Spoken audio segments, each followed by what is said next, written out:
Hello everyone, my name is Jonathan Delgado, and today I'm presenting my research on racism in video games. I grew up gaming a lot as a kid, and I started to notice that characters who looked like me, like Latino individuals, or other non-white identities were rarely shown in a positive way.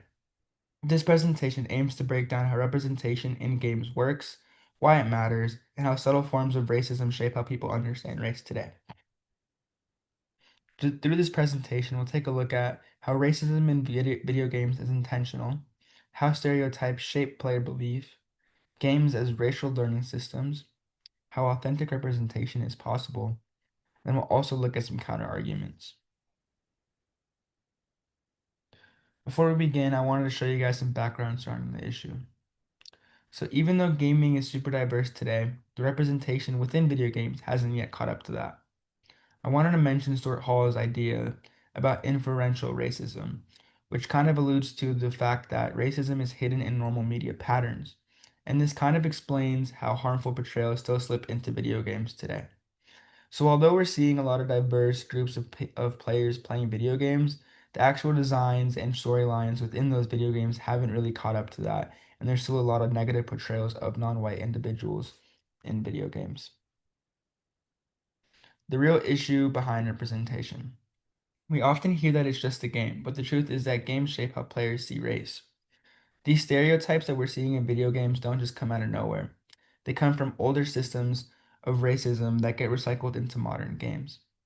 And because gaming is now bigger than movies and music combined, it's a massive influence, which is really scary. So for showing off all these negative stereotypes, a lot of people are actually getting influenced by them and thinking that that's what the race means.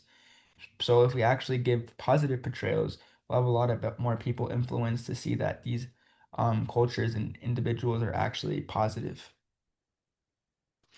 Why this issue matters. I chose this topic because growing up, the only Latino characters I saw in games were criminals, cartel members, or gangsters. These portrayals shape what people think Latino identity looks like. And for kids, games are often their first exposure to certain racial groups. So it's really important to get positive portrayals of these Latino or non-white individual characters because for a lot of people, it's their first time seeing these cultural groups or these different racial groups. So if they're seeing these negative portrayals, all they're gonna think is, oh, Latinos are gangsters. Oh, Latinos are cartel members. Or oh, black people are gangsters. Black people are criminals. Like no, that is very untrue. And that is why gaming needs to make a better portrayal of these races so that people aren't believing these negative thoughts.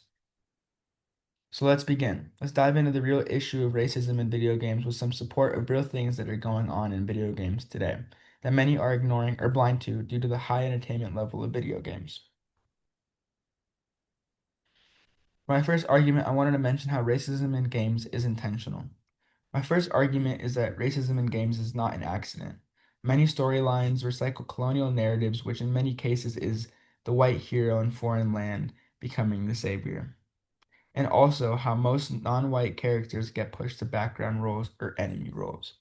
So in many of the video games that I played growing up, I saw that non-white individuals were pushed towards the enemy role or kind of just background players, and that white individuals were mainly the main characters and the heroes of the story, which I think is very messed up, and we need more games to show black characters as heroes, black characters as main characters, instead of having these black characters always be shown as gangsters or criminals, because like I mentioned before, if we keep on having these stereotypes of these characters, a lot of people are going to keep on getting influenced to believe that the stereotypes are true, which they're not. So we need to start getting better portrayals of these non-white individual characters.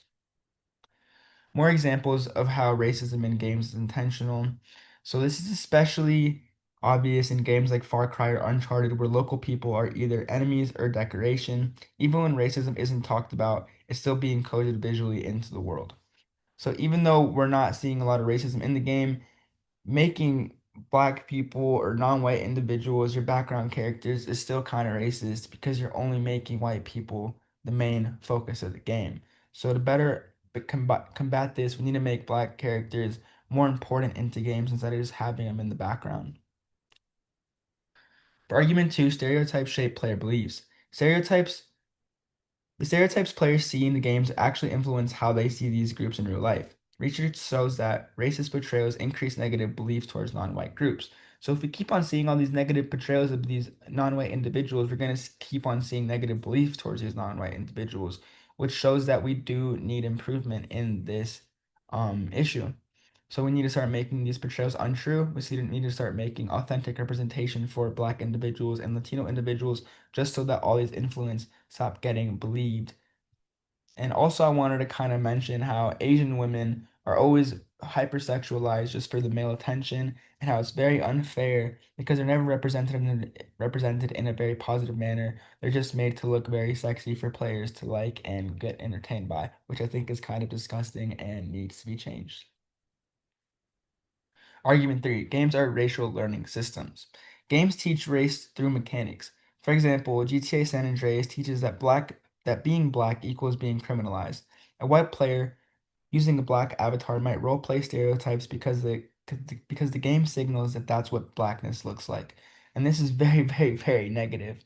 So, in my example of how GTA San Andreas teaches black equals being criminalized, this is because the game makes you play as a black individual who then needs to commit all this crime to be successful.